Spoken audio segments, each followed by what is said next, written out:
बोलो। ये पहली बार की माननीय सदस्य चुना आप? जी हाँ, बहुत अच्छी है सर, सुनिए इनका आप बीच में मत टोकना उनको और सलाह मत देना, आप पीछे सीट पे चल जाओ।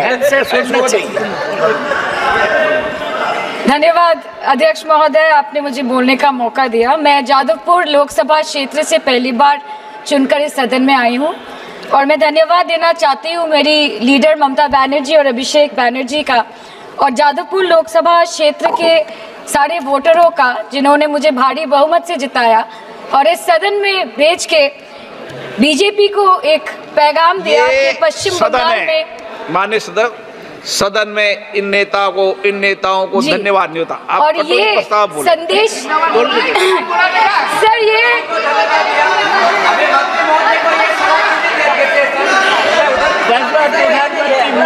Sir okay sir, no problem sir. Sir मैं धन्यवाद देना चाहती हूँ जादवपुर लोकसभा क्षेत्र के लोगों का जिन्होंने मुझे भारी बहुमत से यहाँ पे जिता के भेजा और ये पैगाम दिया कि पश्चिम बंगाल में नफरत की रणनीति और धोखेबाजी की राजनीति नहीं चलेगी। अध्यक्ष महोदय, मैं उम्मीद करूंगी कि आज आप मुझे पूरा बोलने का मौका दें, क्योंकि हाल ही में हुए नीति आयोग की जो मीटिंग हुई थी वहां पे हमारी माननीय मुख्यमंत्री, जो देश की एकमात्र महिला मुख्यमंत्री भी है, उनका माइक बीच राह में ऑफ कर दिया गया था। वो बंगाल के अरे अभी तो शुरुआत है, ये तो ट्रेलर है, पिक्चर बाकी है।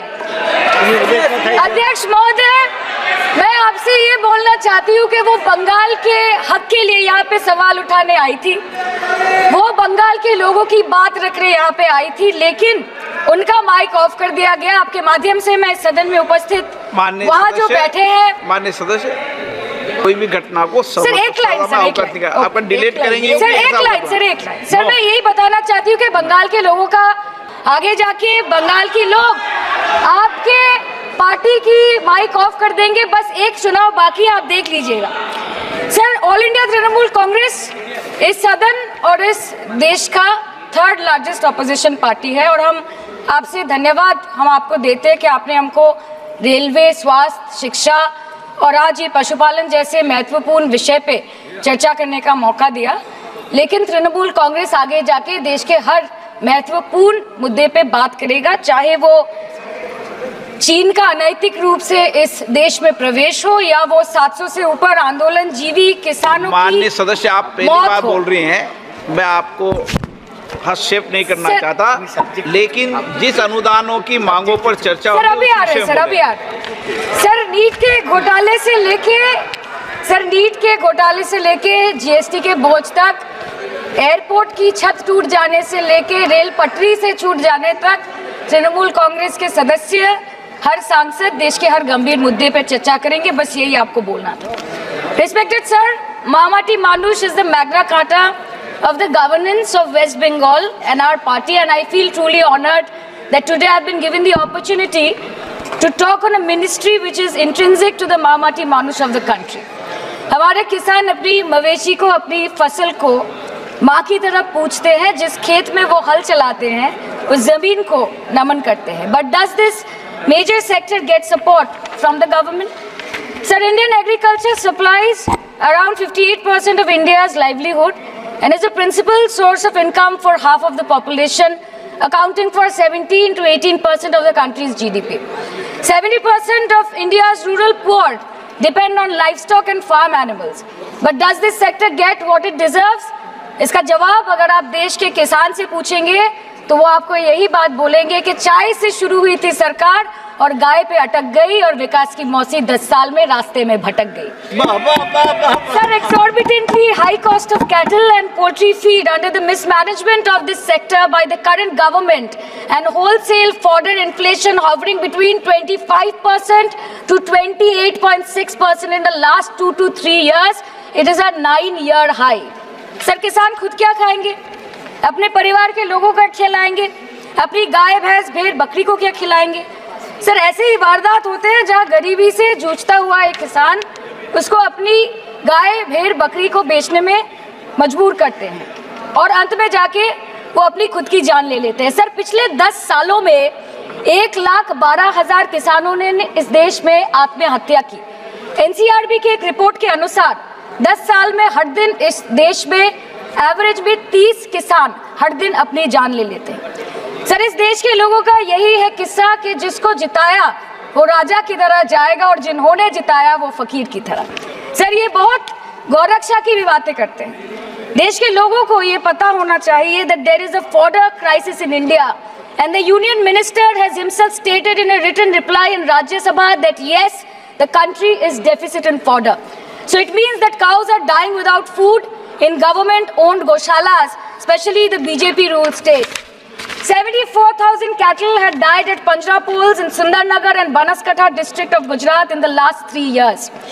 200 cows were found dead in Madhya Pradesh's Shivpuri district. 173 cows allegedly died in a week in Chhattisgarh, and 74,016 cows had died in Hingonia Gaushala in Jaipur during the previous BJP government in Rajasthan. तो sir, पहले खाना ही नहीं मिला, fodder crisis, फिर मिल भी जाए तो इतना महंगा कि किसान खरीद ही नहीं पा रहा है, फॉडर इन्फ्लेशन, और सर खाना मिल भी जाए तो पशुओं की बीमारी। उससे मुकाबला करने के लिए इस सरकार ने क्या किया?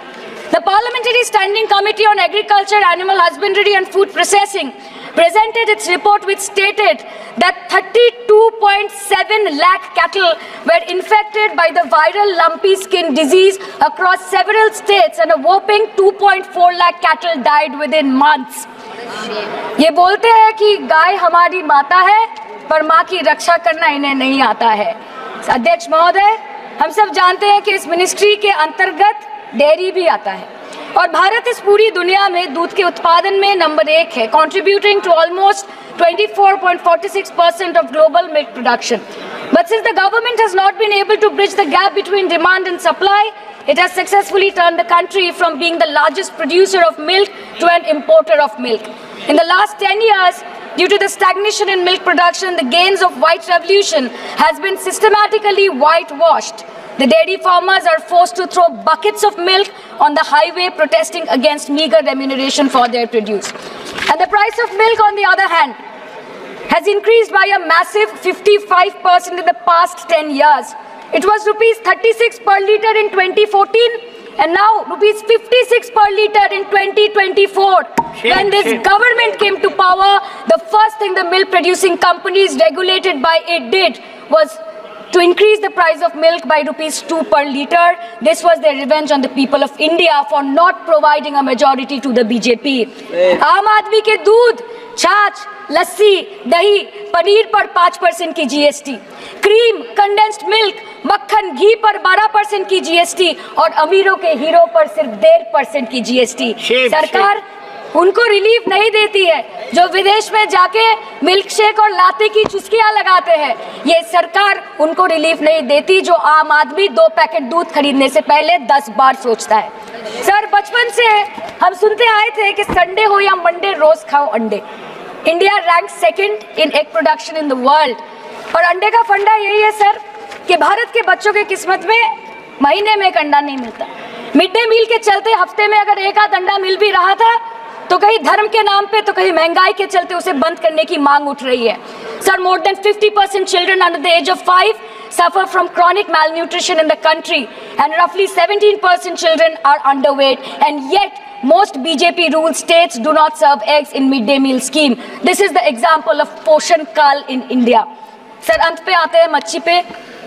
आप लोगों को ज्यादा पसंद नहीं